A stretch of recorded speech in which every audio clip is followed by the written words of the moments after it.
Hi friends, வணக்கம். Welcome to சமையல் with Kiruthika. இன்னைக்கு ரொம்ப டேஸ்டியான கத்திரிக்காய் கிரேவி எப்படி பண்ணுறதுன்னு சொல்லி பார்க்கலாம். இந்த gravy ghee rice, white rice, chapati, dosa, idli, puri எல்லாத்துக்குமே செம்ம சைட் டிஷ்ஷாக இருக்கும். கண்டிப்பாக ட்ரை பண்ணி பாருங்கள். அண்ட் இந்த வீடியோ உங்களுக்கு பிடிச்சிருந்துச்சுன்னா சேனலுக்கு சப்ஸ்கிரைப் பண்ணிக்கோங்க.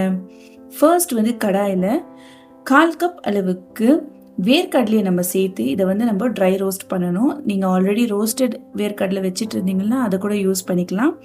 ஸோ நான் 1/4 கப் அளவுக்கு வேர்க்கடலையை மீடியம் ஃப்ளேம் வச்சு நல்லா ரோஸ்ட் பண்ணிக்கிறேன். நல்லா முறுமுறுன்னு ஆகணும் அந்த வேர்க்கடலை, அந்த அளவுக்கு ரோஸ்ட் பண்ணிக்கோங்க. இது கூடவே 1.5 டேபிள் ஸ்பூன் அளவுக்கு வெள்ளை எள்ளு இது கூடவே சேர்த்து நான் ரோஸ்ட் பண்ணுறேன். வெள்ளை எள்ளு நல்லா ரோஸ்ட் ஆனதும் பட்டான்னு வெடிக்கும். அந்த ஸ்டேஜ் வரைக்கும் இதை நல்லா ரோஸ்ட் பண்ணிக்கலாம். நாம ரோஸ்ட் ஆன பிறகு ஆற வச்சுட்டு நல்லா ஃபைன் பேஸ்ட்டாக அரைச்சி எடுத்து தனியாக வச்சுக்கோங்க. இப்போ அதே கடாயில் 3 டேபிள் ஸ்பூன் அளவுக்கு எண்ணெய் நான் சேர்த்துக்கிறேன். எண்ணெய் கத்திரிக்காய், இந்த மாதிரி கத்திரிக்காய் கிரேவி எல்லாத்துக்குமே எண்ணெய் கொஞ்சம் எக்ஸ்ட்ரா சேர்க்கறதுனால டேஸ்ட் ரொம்பவே நல்லா இருக்கும். ஸோ எக்ஸ்ட்ரா எண்ணெய் சேர்த்துக்குங்க. இதில் 1 ஸ்பூன் சீரகம், 1 ஸ்பூன் மிளகு சேர்த்துக்கிறேன். கூடவே ஒரு 10லேருந்து 12 பூண்டு, இதை நீங்கள் கட் பண்ணியும் சேர்த்துக்கலாம், இடிச்சும் சேர்த்துக்கலாம். ஒரு கைப்பிடி அளவுக்கு கருவேப்பிலை சேர்த்துட்டு 2 வெங்காயம் பொடியாக கட் பண்ணி வச்சுருக்கேன், அதையும் இது கூட சேர்த்துக்கிறேன். நான் சேர்த்து வெங்காயத்தை நல்லா வதக்கிடலாம். வெங்காயம், பூண்டு எல்லாமே நல்லா வதங்கி வரணும்.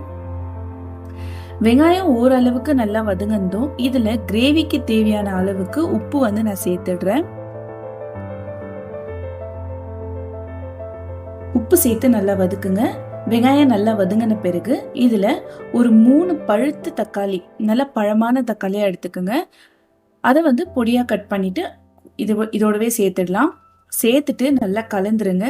கலந்துட்டு ஒரு 3 நிமிஷம் மீடியம் ஃப்ளேம் வச்சு அந்த தக்காளியை நல்லா வேக வச்சுக்கோங்க. நல்ல எண்ணெய் பிரிஞ்சு வரணும், அந்த அளவுக்கு தக்காளி நல்லா வெந்து வரட்டும். நல்லா வெந்து வந்த பிறகு இதுல 1/2 கிலோ அளவுக்கு கத்திரிக்காய் நான் சேர்த்துக்கிறேன். சேர்த்துட்டு எல்லாத்தையும் ஒன்னா கலந்துடலாம். எல்லாத்தையும் நல்லா ஒன்னா கலந்துட்டு ஒரு 5 நிமிஷம் மீடியம் ஃப்ளேம்ல கத்திரிக்காவை குக் பண்ணிக்கோங்க. அட்லீஸ்ட் ஒரு 50% கத்திரிக்காய் வெந்து வரணும். ஸோ இந்த மாதிரி கத்திரிக்காய் நல்லா வெந்து வந்த பிறகு நாம மற்ற இன்கிரீடியன்ஸை இது கூட சேர்த்துடலாம். அதுக்கு முன்னாடி ஒரு தடவை நல்லா மிக்ஸ் பண்ணி விட்டுடலாம் நாம. ஸோ இந்த மாதிரி நல்லா மிக்ஸ் பண்ண பிறகு 1 ஸ்பூன் அளவுக்கு மஞ்சள் தூள் சேர்த்துக்கோங்க. 2 ஸ்பூன் தனியா, காரத்துக்கு ஏற்ற மாதிரி மிளகாய் தூள் சேர்த்துக்கோங்க. நான் 1 ஸ்பூன் சேர்த்துருக்கேன். உங்களுக்கு எக்ஸ்ட்ரா காரம் வேணும்னா நீங்க எக்ஸ்ட்ரா மிளகாய் தூள் சேர்த்துக்கலாம். அவ்வளவுதான். இதுல எக்ஸ்ட்ரா மசாலா எதுவுமே நம்ம சேர்க்க தேவையில்லை. ஜஸ்ட் மிளகாய் தூள், தனியாத்தூள், மஞ்சள் தூள் மட்டுமே போதும். சேர்த்துட்டு எல்லாத்தையுமே ஒன்னா கலந்துருங்க. கலந்துட்டு ஒரு லைம் சைஸுக்கு நான் புளி எடுத்து ஊற வச்சிருந்தேன், அதோட தண்ணியும் இது கூடவே நான் சேர்த்துடுறேன். நல்லா சேர்த்துட்டு அரைச்சி வச்சிருக்கிற வேர்க்கடலை எள்ளு பேஸ்ட்டை இது கூட சேர்த்துடலாம். சேர்த்த பிறகு ஒரு தடவை மிக்ஸ் பண்ணி விட்டுருங்க. மிக்ஸ் பண்ண பிறகு ஒரு 1 கப் அளவுக்கு தண்ணி நம்ம சேர்த்துடலாம். எக்ஸ்ட்ரா தண்ணி சேர்த்து நம்ம இப்போ வேக வைக்க போறோம். இதை நல்லா மிக்ஸ் பண்ணிட்டு மூடி போட்டு ஒரு 7லேருந்து 10 நிமிஷம் வரைக்கும் நீங்க மீடியம் ஃப்ளேம் வச்சு நல்லா கொதிக்க விடுங்க. கிரேவி நல்லா கொதிச்சு வரணும்.